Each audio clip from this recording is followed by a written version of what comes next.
The Dallas Mavericks had arguably one of their busiest off seasons, and on this channel, we went over everything from trades, rumors, acquisitions, the wants and needs of the Dallas Mavericks, while highlighting the players that we did acquire this summer and whether or not they can help us win a championship.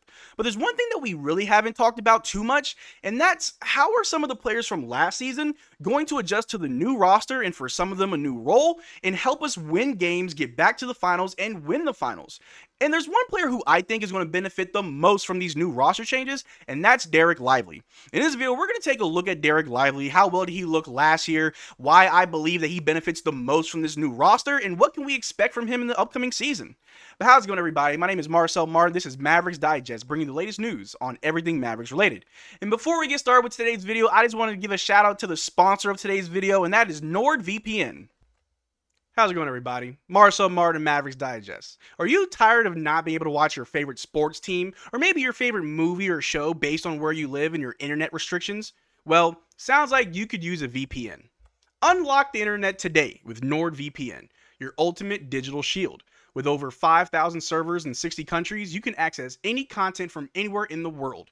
NordVPN encrypts your internet traffic, ensuring your data remains private and secure. Whether you're streaming, browsing, or shopping online, NordVPN provides a fast, reliable, and safe connection. Don't let borders limit your internet experience. Take control with NordVPN. Sign up today and enjoy the freedom of the web with a 30-day money-back guarantee. And if you use the special code of NordVPN/Mavericks, you can get 4 months free. Throw the code up on the screen for you guys. NordVPN.com/Mavericks. Get 4 extra months free. Don't limit yourself to not being able to see everything that you want to see, everything that you want to do.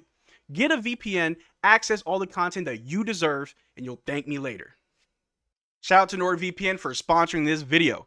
But like I said in the intro, the Dallas Mavericks have had a very busy offseason, going out and getting just a bunch of players that we truly believe can help us win a championship with all of their strengths, and even with some of their weaknesses, we have other players that can make up for that.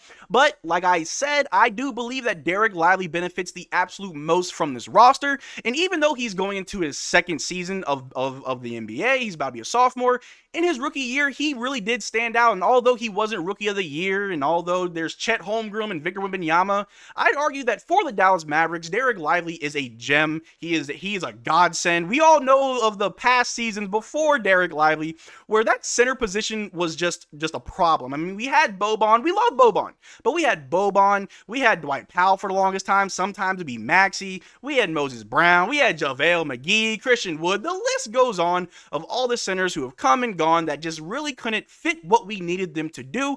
For Luka Doncic, for the Dallas Mavericks, being able to operate well in a pick and roll on the offensive end and being able to stop other centers and other bigs on the defensive end, which is something that Dereck Lively does very well. If we take a look at Dereck Lively's stats from last season, in his rookie year, he averaged 8.8 points, 6.9 rebounds, 1.1 assists, 1.4 blocks, 0.7 steals, 0.9 turnovers, 2.6 fouls per game, while shooting 74% from the field. And although he didn't make a single three in the regular season, we all remember that one amazing three that he did make in the NBA Finals. And although 81% of his twos are assisted, his defensive box plus minus is a 0.8 and has a VORP of 0.8. He's 7'1", 20 years old, and I don't care who you ask. To me, he was my Rookie of the Year. Dereck Lively was amazing for the Dallas Mavericks. And last year, he outperformed some of the other premier rookies in the league. Where we went up against the Spurs, Dereck Lively held his own against Victor Wembanyama. And we all saw what he did to the Oklahoma City Thunder, including Chet Holmgren, in the second round of the NBA playoffs. We saw how Chet Holmgren had to chase him around, trying to intentionally foul him. But even though Dereck Lively was getting hacked and slashed, he was able to get to the free throw line and still knock down the overwhelming majority of his free throws. And although if you'll do look at his stats, he's about a little bit over 50% from the free throw line, I do believe that that's going to improve in this upcoming season. I think that's going to be a part of his rookie leap, as we all know that he is being trained by Tyson Chandler, our favorite center, Tyson Chandler. And Dereck Lively will somewhat resemble a mini Tyson Chandler, but I think there's more to his bag. And I mentioned earlier about that 1-3 that he did make in the NBA Finals. If you are a fan of the Mavericks and if you are a fan of Dereck Lively, you know that that's not a hard shot for for him. In an open gym situation, a lot of NBA players can make a lot of shots. But for your young rookie center to be able to hit multiple threes back-to-back in an open gym situation, then go into an NBA Finals game, space the floor, go to the corner, and knock down a three, it wasn't like a last second in the shot clock. That was a play set up for Dereck Lively to knock down a three, and he did it effortlessly. It was an amazing shot. It did go in, and a lot of us do believe that he has more of that in his bag. And in this upcoming season, I do believe we could possibly see more of that. Now, it's up to Jason Kidd whether or not he wants Dereck Lively to space the floor. If you want to go small with Dereck Lively just to space the floor, sure, we could do that. And maybe put him in the corner, put him at the top of the key. Instead of a pick and roll, maybe a pick and pop. In a few videos ago, I did talk about how if Kyrie and Luka are on the bench, you can still have Klay Thompson bring the ball down. He's not a point guard, but he isn't a bad playmaker. If we look at his stats last season, he only averaged about 2.3 assists per game. But I'd argue that on the Dallas Mavericks, he will see an uptick in his assists while being on the floor with Dereck Lively, while being on the floor with Kyrie or with Luka.